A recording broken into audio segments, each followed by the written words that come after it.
Hopefully you're going to be thanking me because Black Friday deals have come early for CityCast Chicago listeners. The auditorium is giving you, yes, you, the person listening right now, pay attention. They want to give you early access to their annual Black Friday ticket sale. All you got to do is use code CityCast to get 25% off tickets to shows like Home for the Holidays with Sleeping at Last, Drumline Live, Arrival from Sweden, the music of ABBA, and more. This is a limited time offer while supplies last, my friends, now through November 30th. Visit auditoriumtheater.org and use code CityCast for 25% off select tickets. I've been to no less than 15 weddings in my life, and one constant is every single person wants it to be one of the most special days of their life. And if you want to enjoy it without feeling like you're managing a whole event team, let Simply Elope do it for you. Simply Elope has helped over 14,000 couples, and no two weddings are ever alike. Your dedicated planner takes care of every detail, so whether you want a snowy mountaintop or a sandy beach at sunset, they'll handle the hard stuff. All you got to do is show up and say, I do. Start your big day at simplyelope.com. Today on CityCast Chicago, why are city council members rejecting a corporate head tax? Are National Guard troops staying put in Chicago? And what holiday markets are you visiting this month and next? It's Tuesday, November 18th. I'm Jacoby Cochran, and this is what Chicago is talking about.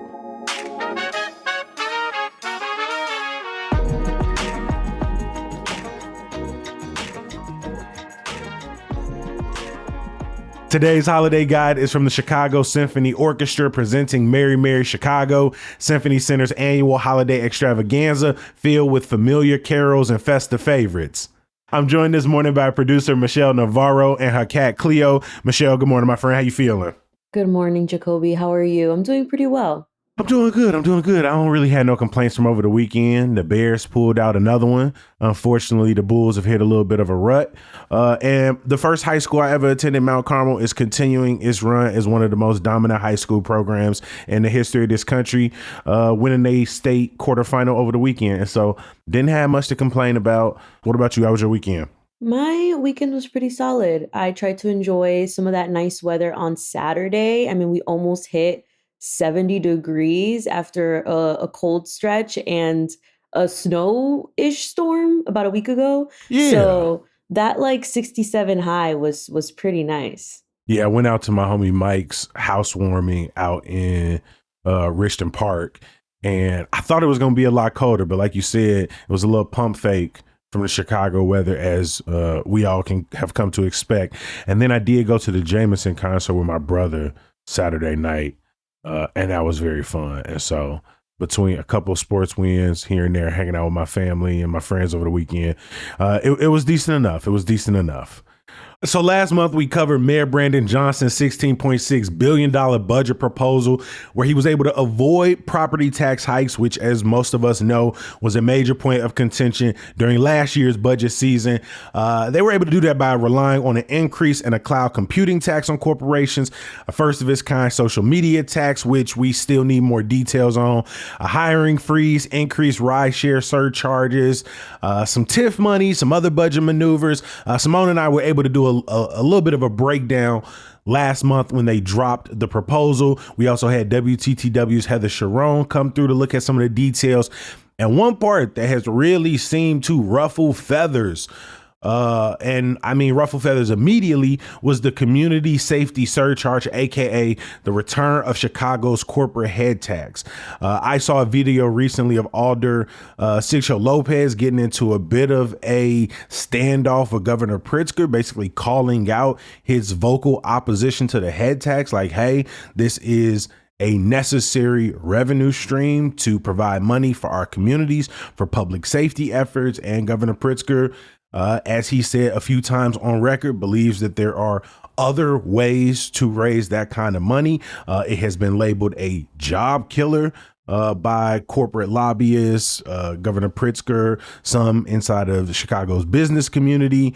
The mayor was hoping for the finance committee to push through his latest proposal and his tweaks based off some of the criticism he has received. However, the city's finance committee voted down this corporate head tax. Michelle, can you remind people exactly what this proposal is, what Mayor Brandon Johnson is suggesting? Yeah, so the head tax is a $21 per person corporate tax per month.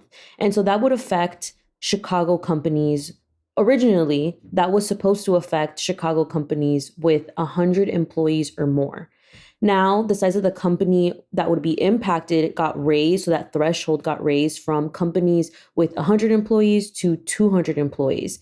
And there's a few differences there, right? So a lot of Chicago companies would get saved from being affected by this tax. And also, right, the amount projected coming in would change from originally $100 million being projected to come in annually to now $82 million annually. To your point, it would go from about 3% of Chicago companies with employees over 100 to the renegotiated was closer to about 1.5% of Chicago companies with 200 or more employees. Yes, and like you mentioned, this was somewhat the bone of contention when it came to budget negotiations. Some city council members said, like, this is a great chance to tax rich corporations that get funding for public safety programs, like summer jobs for teenagers, like violence intervention programs, which we've talked about are very effective when it comes to lowering violence in these communities that are impacted most by violence. Yeah, and our friend Corley J over at the Tribe put this in a little bit of historical context. Like the corporate head tax was something that existed in Chicago dating back to 1973 when Richard J. Daley's administration put it in as a way to balance the budget for 1974. So it's had this constant relationship to the Chicago budget discussion. City Council at the time pushed it through. Then it was only $3 per employee. But that was for companies with 15 or more employees, right? Around 95, that increased to $4 per employee for companies with 50 or more workers. And Michelle, the same thing we're hearing from business organizations, from business leaders is that, right, this is a so-called job killer. This is going to impact Chicago's ability to grow. But again, the tax we're hearing now, it's much larger, but it also impacts a smaller amount of companies in the city of Chicago. And a lot of critics to former Mayor Emanuel, who eliminated this back in 2014, when it was bringing in nearly $20 million a year for the city, was that he was doing this all vibes. He didn't do some large impact study where he was able to put the research behind this claim that this was a job killer. In fact, according to one of the people that Corley talked to, in the 4 years prior to Emanuel eliminating the head tax, Chicago saw employment growth that outpaced the nation by 66%. In the 6 years after the elimination of this head tax between 2014 and the start of the pandemic, we only outpaced the rest of the country by 1%. And so there have been so many different conversations we've had, whether it was eliminating the sub minimum wage, whether it was the progressive income tax. There's every time we're talking about trying to find revenue sources in the city that will impact corporations or the riches in our city, the first thing we're always told is this is a job killer. It's going to make it hard for Chicago to create new jobs, to retain businesses. People are going to leave, right? That same rhetoric we just saw out in New York during their mayoral race, right? All the business owners and millionaires, billionaires, they're going to flee the city. And this is not shown in the data. It's not shown in the research. I understand why business leaders don't want to pay more taxes. And it's very clear how influential they are, as some alder people who may have been in favor of it when it was first announced have maybe turned the cheek a little bit and maybe feel differently about it now. But the amount of attention it's taking up during this budget conversation, I think once again shows how influential the corporate lobbying group and arm is in our city, because it's not even the biggest revenue source in this budget proposal. And again, when you compare it to the previous administrations that had it, it feels very comparable to me to versions of the head tax we had in the past. And I think Brandon Johnson has played it very smart to make this budget conversation about taxing corporations and billionaires, the richest people in our city, more, and asking alders to either provide other suggestions or tell their constituents why they don't think the community safety fund should have this particular pot of money flowing into it. And so as of now, it looks like the alders still have leverage. They're, at the time of recording this, the mayor was hoping to get some committee votes on this during this week and hopefully get a larger vote on the budget this Thursday. Yeah. And then we have alders, in the Progressive Caucus, like Alder person Jesse Fuentes of the 26th Ward also said that, the alternatives aren't looking so good either. I mean, that would mean, raising property taxes, which again, Chicagoans are not a big fan of that. No, many just got their property tax bill last week, and some neighborhoods are seeing the highest increase in their property tax bill in 30 years, particularly Black residents on the south and west sides. People who might have been expecting somewhere around $3,000 going into the mailbox and seeing $7,000. And so we already know people don't want to see their property taxes go up anymore. Right. Other options were, cutting city staff and services, something that we definitely don't want to see, and reinstating the grocery tax, which right now would be so bad after hearing how Chicagoans, have been struggling with SNAP cuts and delays in payments. This revised budget plan would also reverse this original 50% cut to the library collections budget, which was very alarming to a lot of Chicagoans, a lot of advocates. Obviously, the library is so essential to cities like ours. And so seeing that was something that definitely caught my attention and caught a lot of people's attention. And so we'll see what happens.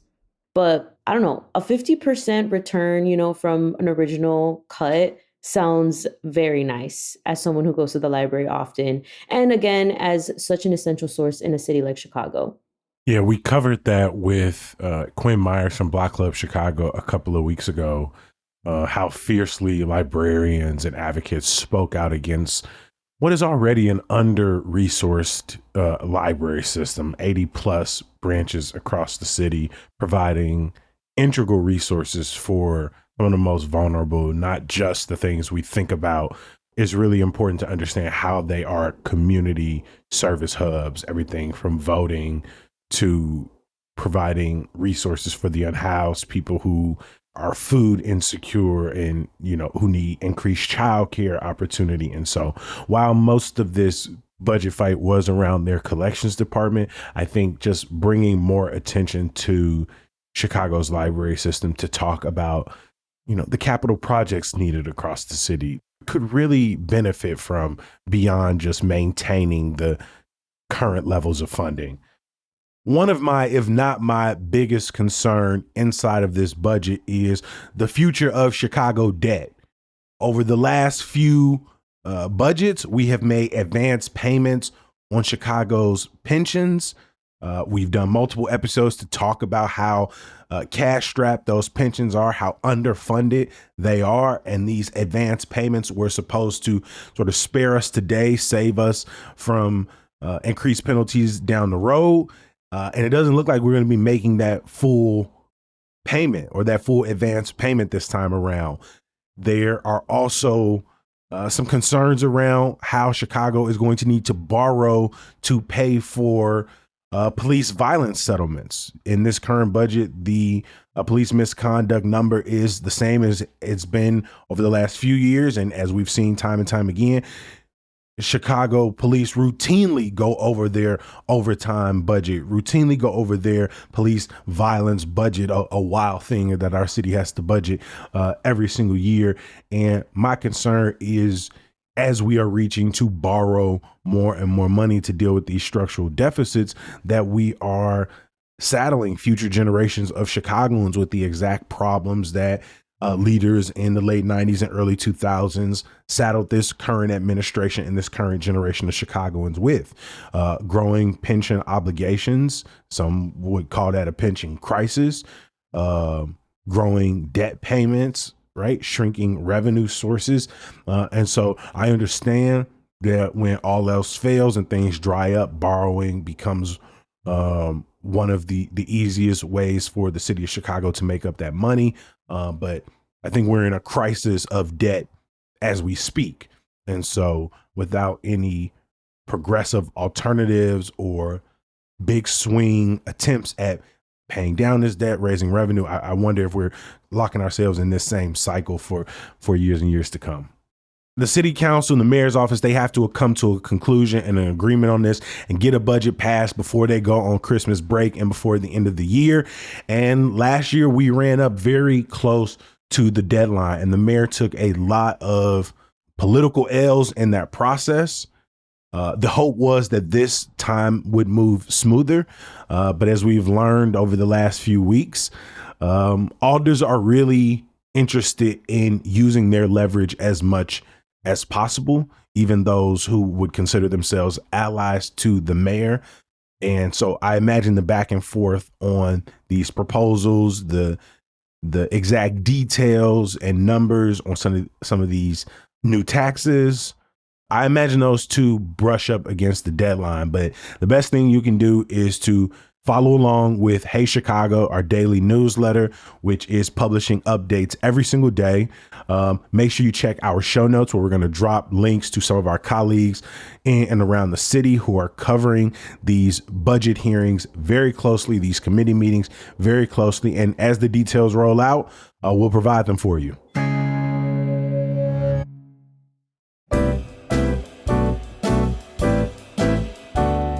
This time of year is about tradition for people, and you can make Symphony Center a part of yours. From radiant choral harmonies to unforgettable orchestral moments, Symphony Center helps bring your traditions to life. You can experience the pure magic of Chanticleer's holiday concert, spanning ethereal chant to spirited gospel, or partake in familiar carols and festive favorites at Merry Merry Chicago, Symphony Center's annual holiday extravaganza, and revel in the timeless artistry of the Chicago Symphony Orchestra with performances that capture the wonder of the season. Discover the joy in every note, find your perfect holiday program, and get your tickets today at cso.org/holidays.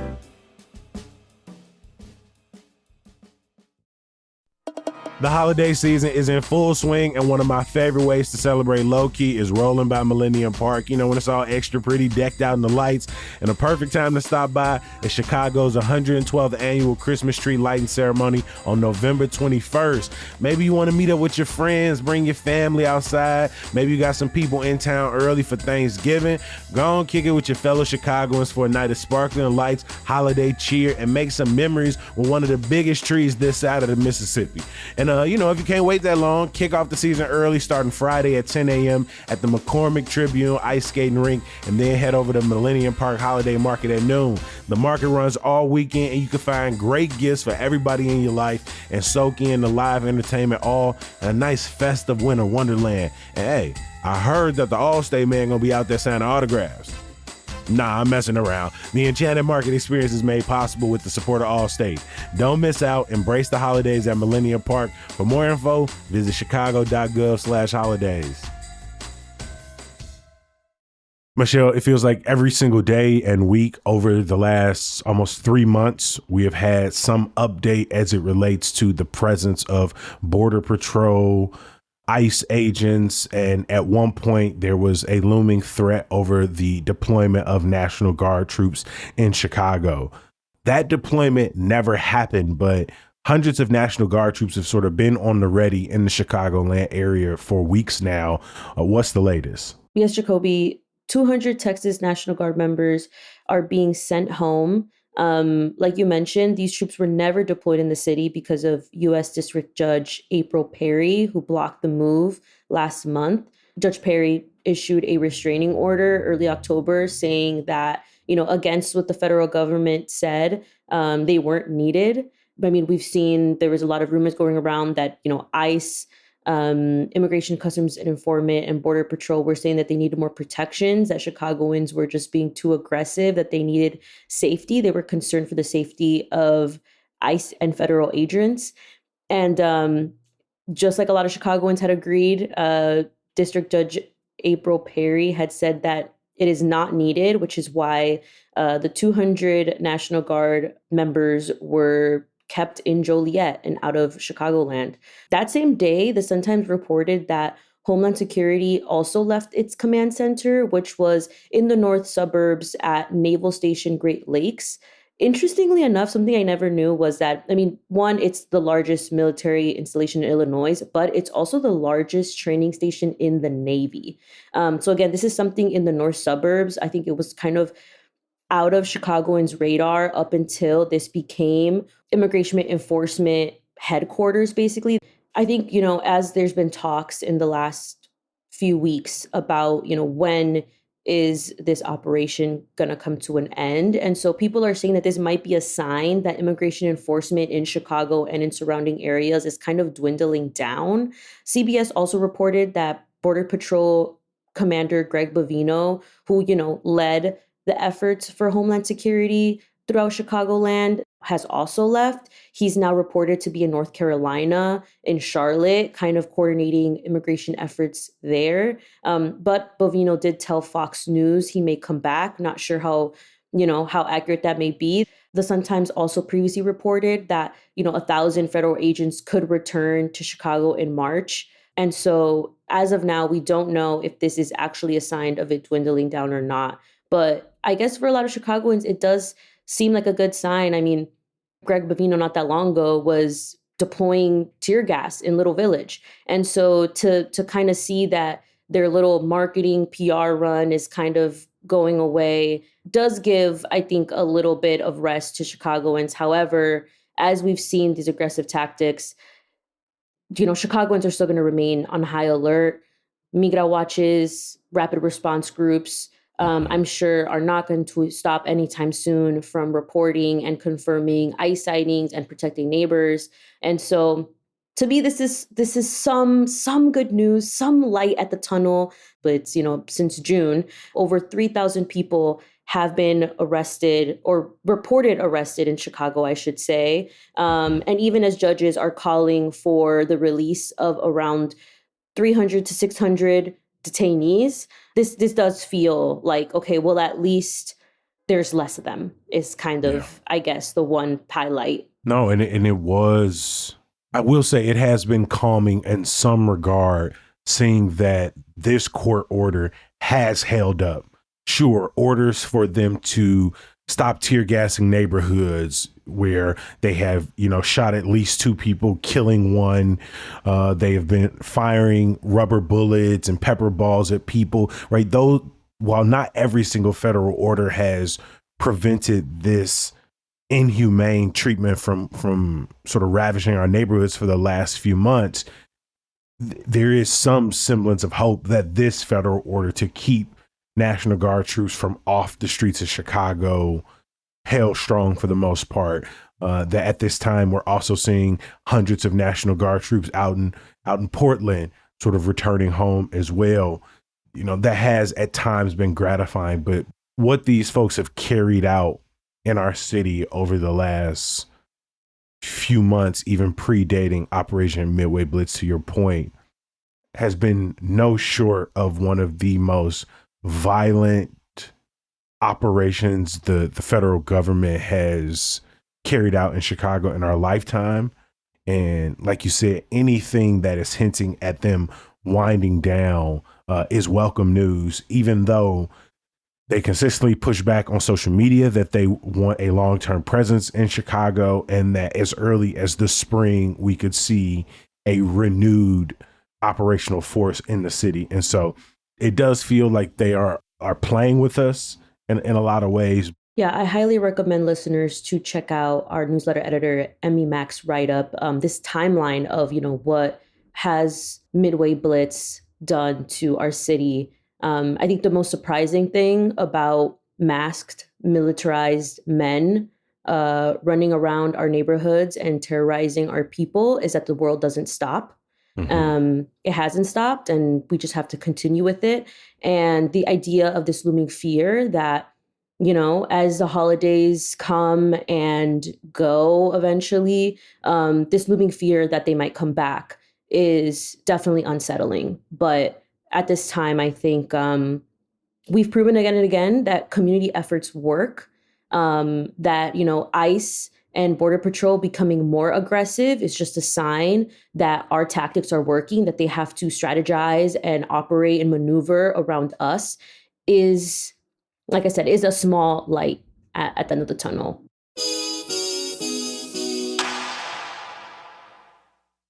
You already know what time of year it is. Toy soldiers, sugar plums, and a rat king. The Joffrey Ballet's The Nutcracker is making its way back from December 5th through the 28th at Lyric Opera House. Joffrey's Nutcracker is one of Chicago's most beloved holiday traditions. Join Marie and her Nutcracker prince on a fantastical adventure in Tony Award-winning Christopher Wheeldon's kaleidoscope reimagining set amidst the spectacle of the 1893 Chicago World's Fair. Marie awakes one Christmas Eve to be swept away by a flurry of snowflakes to the dreamlike fairgrounds of the world's Columbian Exposition, and she embarks on a magical adventure you'll never forget. Seriously, the Trib calls it unforgettable. Tickets for the Nutcracker are on sale now at joffrey.org.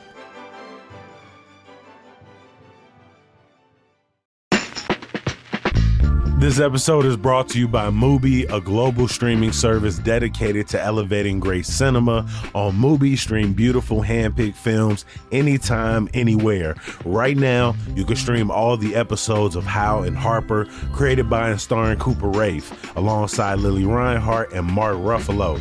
It's a funny, heartfelt, and sometimes heartbreaking look at the bond between siblings and how growing up together can shape who we become. Critics are calling it profoundly relatable and pitch perfect. Hal and Harper is your next must watch. You can see it and so much more exclusively on Mubi, and the best part, you can try it free for 30 days. Just head to Mubi.com/CityCast25. That's MUBI.com/CityCast25.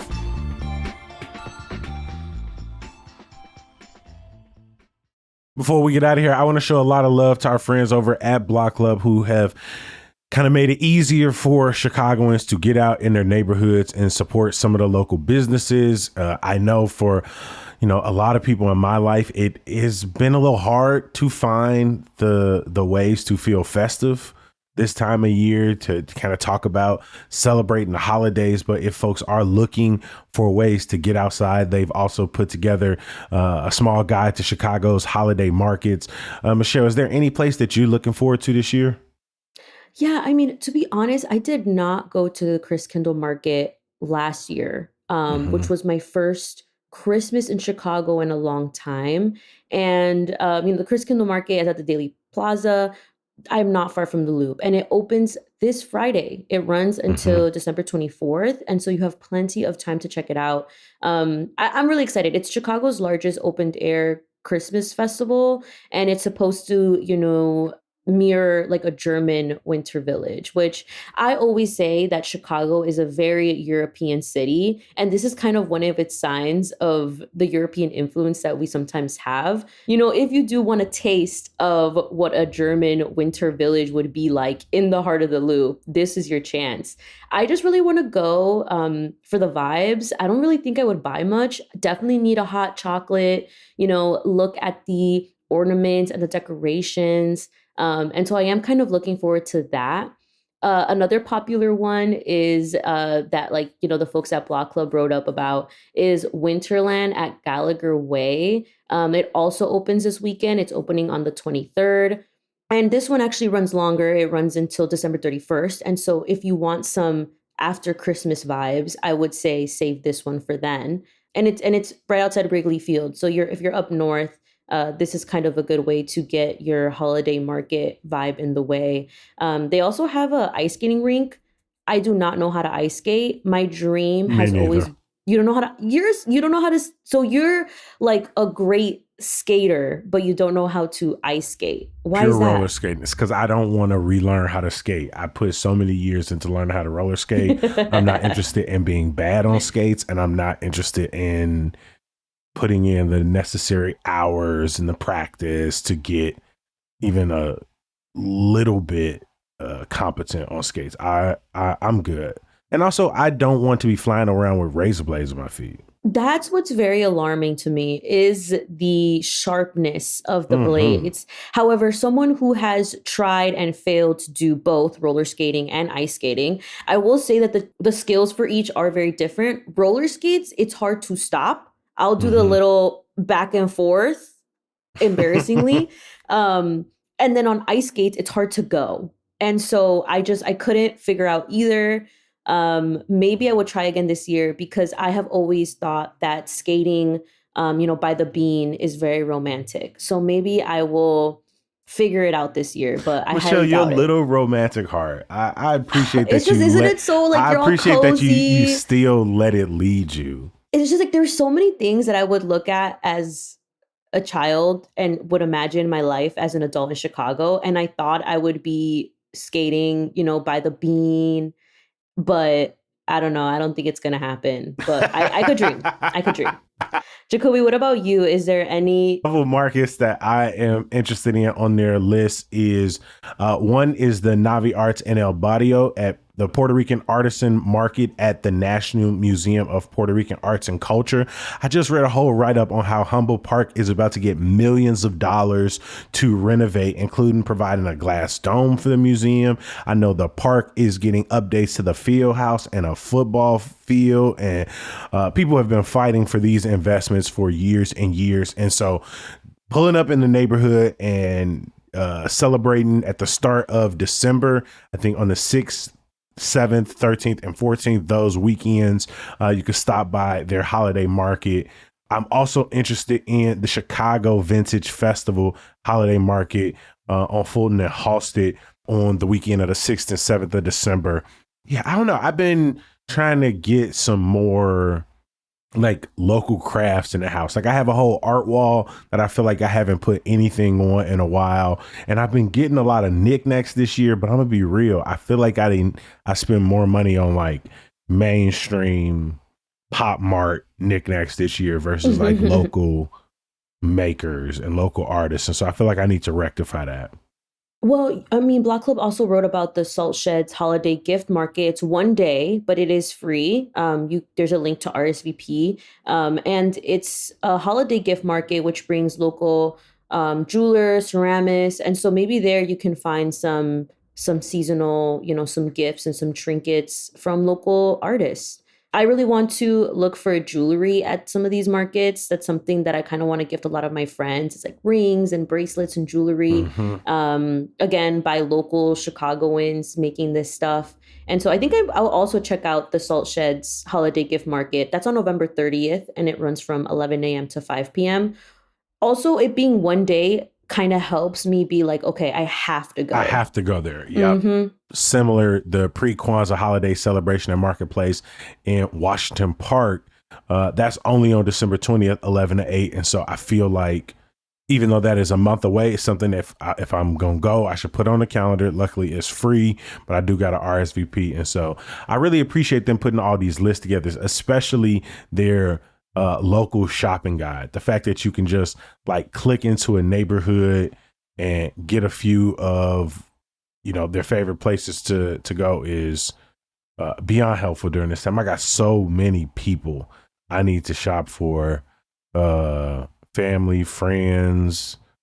The list goes on and on, but these local guys are lifesavers every single year.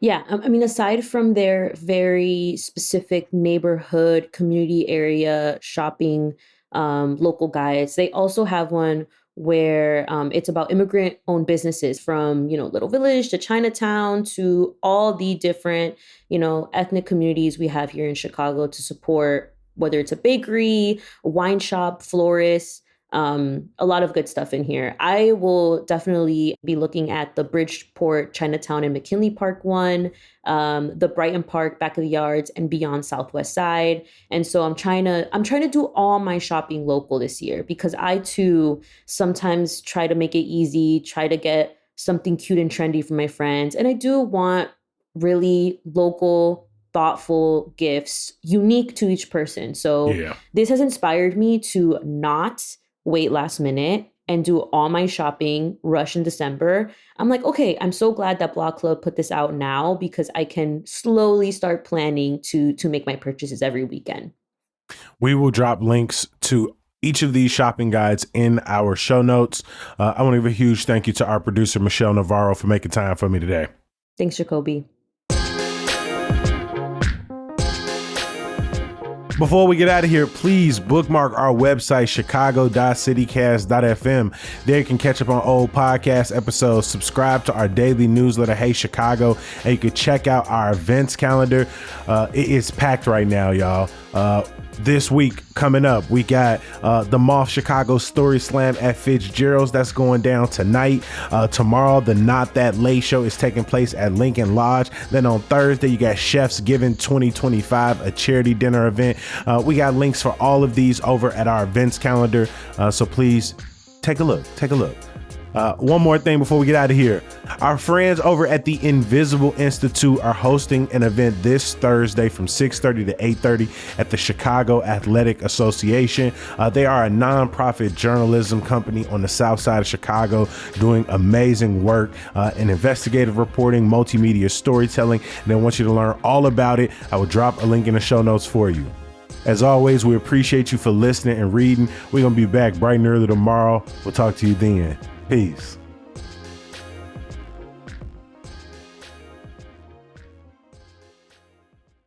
Guess what? CityCast has some news.